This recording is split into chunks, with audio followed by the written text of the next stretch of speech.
जीवन और ईश्वर आपको कभी सजा नहीं देते। सजा का विचार हमने खुद बना लिया है। असल में जीवन हमेशा आपको ठीक करने की कोशिश करता है, चाहे आप समझें या नहीं। आज इस वीडियो में मैं माफी को भावना की तरह नहीं, जीवन के एक नियम की तरह समझाना चाहता हूँ। ध्यान से समझिए। अगर आप गलती से कुछ गलत या जहरीला खाना खा लेते हैं तो जीवन क्या करता है? क्या जीवन कहता है अब भुगतो? नहीं, जीवन आपको उल्टी करवा कर उस जहर को बाहर निकाल देता है, क्योंकि जीवन का मकसद आपको सजा देना नहीं, आपको बचाना है। अगर आप गलती से अपना हाथ जला लेते हैं तो जीवन क्या करता है? सूजन को कम करता है, जमी हुई गर्मी को बाहर निकालता है, नई त्वचा बनाता है, नई कोशिकाएं पैदा करता है। क्यों? क्योंकि जीवन का सिद्धांत है रिपेयर, हीलिंग, बैलेंस। अब जरा एक गहरी बात समझिए। नकारात्मक यादें, दुखदाई अनुभव, कड़वाहट, नफरत और बदले की भावना, ये सब क्या है? ये मानसिक जहर है। और जब ये जहर आपके अंदर जमा होते रहते हैं तो वो उस जीवन ऊर्जा को रोक देते हैं जो आपके अंदर स्वाभाविक रूप से बहना चाहती है। इसीलिए मन भारी रहता है, शांति नहीं मिलती, आगे बढ़ने की ताकत खत्म हो जाती है।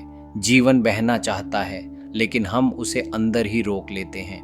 अब मैं आपको एक सच्ची घटना बताता हूँ। एक व्यक्ति था, वो हर रात करीब 1 बजे तक काम करता था, दिन रात मेहनत। लेकिन उसने अपनी पत्नी पर ध्यान देना बंद कर दिया, अपने 2 बच्चों को लगभग पूरी तरह नजरअंदाज कर दिया। वो सोचता था, मैं इतनी मेहनत कर रहा हूँ, लोग मेरी तारीफ करेंगे। लेकिन सच्चाई ये थी, वो अपने ही परिवार से धीरे धीरे दूर होता जा रहा था। अब सवाल ये है, एक सामान्य इंसान ऐसा क्यों करेगा? एक सामान्य इंसान अपने बच्चों के विकास में रुचि रखता है, अपनी पत्नी को अपनी दुनिया से बाहर नहीं करता, तो फिर वो ऐसा क्यों कर रहा था? मैंने उससे पूछा, तुम इतनी ज्यादा मेहनत क्यों कर रहे हो? क्या सच में ये जरूरी है? फिर मैंने उससे कहा, तुम्हारे अंदर कुछ टूटा हुआ है, तुम अपने आप को सजा दे रहे हो। कोई खुश इंसान अपने जीवन को इस तरह पीड़ा नहीं देता। थोड़ी देर बाद उसने सच बताया। उसके अंदर अपने भाई के लिए गहरी नाराजगी और गुस्सा था। कभी उसके भाई ने उसे धोखा दिया था। वो अपने भाई को दिखाना चाहता था, देखो मैं कितना आगे निकल गया। लेकिन असल में वो अपने भाई को नहीं, खुद को सजा दे रहा था। ज्यादा काम, नींद की कमी, परिवार से दूरी और अंदर ही अंदर जलना। मैंने उसे समझाया, ईश्वर तुम्हें सजा नहीं दे रहा, जीवन तुम्हें सजा नहीं दे रहा, तुम खुद जीवन के नियम तोड़ रहे हो। अगर तुम नंगे जलते हुए बिजली के तार को हाथ लगा दोगे तो क्या ईश्वर तुम्हें सजा देगा? नहीं, तुम नियम के खिलाफ गए, इसीलिए तुम जले, इसलिए परिणाम मिला। सबसे पहले अपने आप को माफ करो।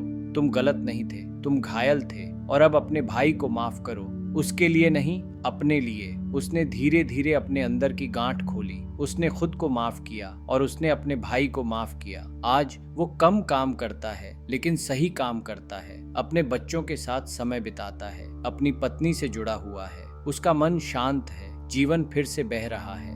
मैंने ऐसे लोगों को देखा है जो सालों तक एक ही जगह अटके रहे, सिर्फ इसलिए नहीं कि वो कमजोर थे, बल्कि इसलिए कि वो माफ नहीं कर पाए। और मैंने ऐसे भी लोग देखे जो उसी दिन आगे बढ़ गए जिस दिन उन्होंने कहा, अब बस मैं इस दर्द को अपनी जिंदगी नहीं चलाने दूंगा। जिस दिन उन्होंने अपने आप को माफ किया, गलतियों के लिए, कमजोरियों के लिए और उस इंसान के लिए जो कभी वो खुद थे। और जिस दिन उन्होंने दूसरों को माफ किया ताकि वो आजाद हो सकें, उस दिन उनके हालात बदले, उनका बोझ बदल गया। और जब बोझ उतरता है तो रास्ता अपने आप दिखने लगता है। याद रखिए, आप आगे इसलिए नहीं बढ़ पा रहे क्योंकि आप कमजोर हैं, बल्कि इसलिए क्योंकि आप पीछे किसी को पकड़कर खड़े हैं। अपने लिए माफ कीजिए, क्योंकि माफ करना कमजोरी नहीं, माफ करना आगे बढ़ने की शुरुआत है। और ऐसी वीडियो के लिए सब्सक्राइब करें ब्रेन फ्लक्स को। धन्यवाद आपका कीमती समय देने के लिए।